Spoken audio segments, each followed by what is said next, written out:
Hello दोस्तों, कैसे हैं आप लोग। जैसा कि आप देख पा रहे होंगे, मैं आज फिर एक नए क्वेश्चन के साथ आ चुका हूँ।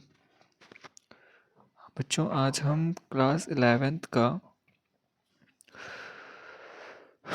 प्रश्नावली 2.2 का क्वेश्चन नंबर 1 सॉल्व करेंगे। प्रश्नावली 2.1 हम पूरी सॉल्व कर चुके हैं, जो कि आपको हमारे चैनल पर मिल जाएगी। ठीक है, हमारे चैनल का नाम है ऑस्पिशियस क्लासेस। ओके, आप इस पे जाकर के प्लेलिस्ट हमने बना दी है, आप इजीली देख सकते हैं। तो हम बिना टाइम वेस्ट किए अपने क्वेश्चन की तरफ बढ़ते हैं। हमारा क्वेश्चन है, मान लीजिए एक सेट है जिसमें 1 से लेकर 14 तक अवयव हैं और इनके एक हमें संबंध दिया गया है x और y के बीच में। संबंध क्या है? संबंध यह है कि 3x माइनस वाई बराबर 0 है। ये हमें एक क्या दिया गया है? संबंध दिया गया है। ठीक है, तो जैसा कि आप लोगों को समझ में आ रहा होगा, ये एक संबंध हम लोगों को दिया हुआ है।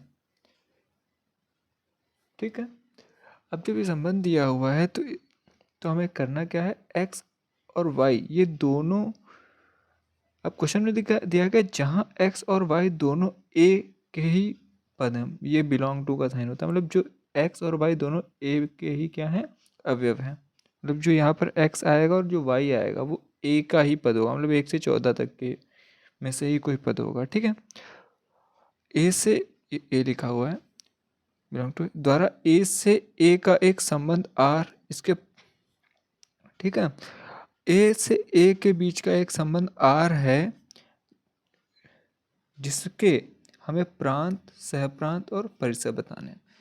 अब मैं ये मान के चलता हूँ, आप लोगों ने अगर पढ़ रखा होगा तो प्रांत क्या होता है, सहप्रांत क्या होता है, परिसर क्या होता है, ये सब आप लोगों को पता होगा। वैसे मैं क्वेश्चन में आप लोगों को समझाते भी चलूँगा। अगर आप लोगों को फिर भी नहीं समझ में आता है तो आप कमेंट सेक्शन में मुझे बता देना, मैं दोबारा से इसके ऊपर एक वीडियो बनाकर अपलोड कर दूँगा। ओके बच्चों, तो शुरू करते हैं हम।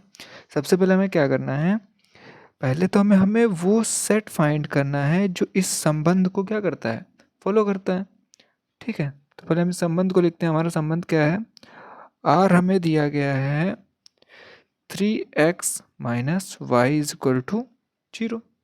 ठीक है, दिख रहा है आप लोगों को? 3x minus Y is equal to क्या दिया हुआ है? 0 दिया हुआ है। ठीक है, तो हम इसको थोड़ा अरेंज कर लेते हैं। तो 3x इज इक्वल टू क्या लिख सकते हैं हम? y लिख सकते हैं। लिख सकते हैं या नहीं लिख सकते? ठीक है, तो चलो, ये हमें एक संबंध मिल गया, मतलब दिया हुआ है। अब इसके हिसाब से हम फाइंड करेंगे। तो अगर हम अब इसमें एक एक करके हम लोग वैल्यू पुट करेंगे।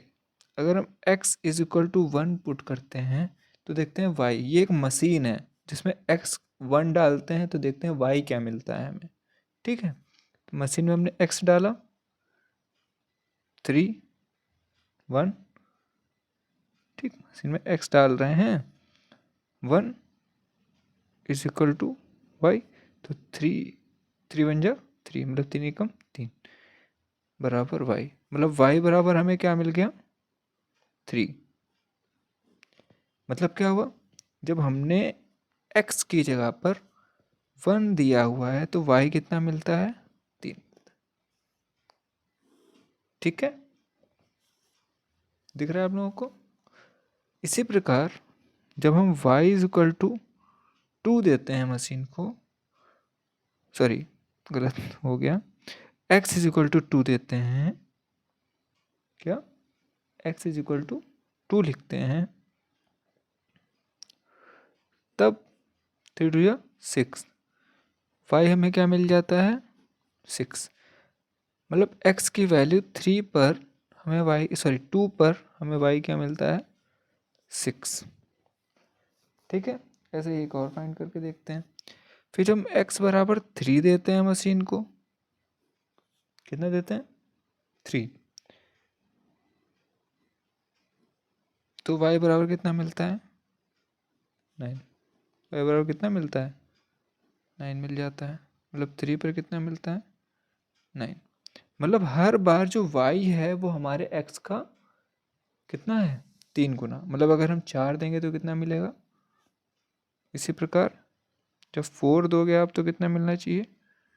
12। और जब 5 दोगे तो कितना मिलना चाहिए? कितना? 15। देखो देखते हैं अच्छा 4 पे 12 आता है या नहीं। तो x बराबर हमने 4 लिखा, 3 4 equal to Y, 12 is equal to Y. जैसा कि आप देख पा रहे हैं y इज इक्वल टू हमें क्या मिल गया? 12। ठीक है। और अगर हम 5 पुट करते हैं तो हमें क्या मिलता है? 15। लेकिन सेट जो हमारा ए है, जो हमारा सेट ए है, इसमें 15 तो है ही नहीं। मतलब x की वैल्यू 5 रखने पर हमारा जो मशीन है वो गलत प्रोडक्ट दे दे रहा है, ऐसे समझ सकते हो। क्योंकि ए में अगर वो प्रोडक्ट है ही नहीं तो वो हमें मिलना ही नहीं चाहिए। ठीक है। तो हमारे जो रिलेशन निकल के आया है, अगर हम रिलेशन को लिखें तो क्या निकल के आया है? आर हमारा क्या निकल के आया है? 1,3। ठीक है। 2,6। हाँ 3, ये सॉरी गलत हो गया है, 3,9 और 4,12। ये हमारा आर निकल के आया। इतनी बात समझ में आ गई। ये अभी रिलेशन निकल के आया, ये हमारा आंसर नहीं है, ये ध्यान रखना। ठीक है। अब आंसर कैसे क्या करना है? आंसर में बताना है प्रांत। बेटा प्रांत क्या होता है? जो x की वैल्यू हम लोग पुट करते हैं वो हमारा प्रांत होता है। प्रांत क्या होता है? जो x की वैल्यू हम लोग पुट करते हैं वो क्या होता है? वो प्रांत होता है। ठीक है। जिसे हम लोग डोमेन भी कहते हैं। ठीक है। तो प्रांत क्या हो जाएगा? प्रांत बराबर हमारे हो जाएंगे 1 2 3 और 4। ये हमारे क्या हैं? ये प्रांत का सेट है। अब दूसरी चीज क्या पूछी गई? सहप्रांत। सहप्रांत क्या होता है? सहप्रांत जो होता है हमारा जो जिसके साथ रिलेशन फाइंड करना होता है वही हमारा सहप्रांत है। मतलब जो हमारा बी वाला सेट होगा, लेकिन यहाँ पे बी की जगह पर क्या है? ए ही है। तो हमारा सहप्रांत क्या हो जाएगा? 1 2 3 4 5 6 7 8 9 10 11 12 13 14। मतलब ए के जितने एलिमेंट थे वो सारे ही हमारे क्या होने चाहिए? सहप्रांत। अगर कोई दूसरा सेट होता जिसके साथ हमें रिलेशन डिफाइन करना होता तो वो हमारा होता। ठीक। जैसे मान लेते हैं कि ए हमें दिया गया है 1,2 और एक बी सेट दिया गया है जो कि क्या है? 2,3 है। तो ये हमारा सहप्रांत हो जाता ए के साथ में जब इसका एक रिलेशन दिया होता। ठीक है। बात समझ में आ रही है? इतनी बात समझ में आ गई है? तो चलिए हम आगे बढ़ते हैं। सहप्रांत हो गया और अगला हमारा पूछा गया परिसर। परिसर क्या होता है? ए की वैल्यू पुट करने पर जो हमें वाई मिलता है वही हमारा परिसर होता है। ठीक है। तो परिसर हमारा क्या हो जाएगा? 3 6 9 12। ओके। शायद आप लोगों को दिख नहीं रहा होगा। ये हमारा सहप्रांत हो गया। सहप्रांत क्या होता है मैंने आप लोगों को बता दिया। जो बी वाला सेट जिसके साथ रिलेशन दिखाया जाता है जिस सेट के साथ, ठीक है, वो हमारा सहप्रांत होता है। परिसर क्या होता है?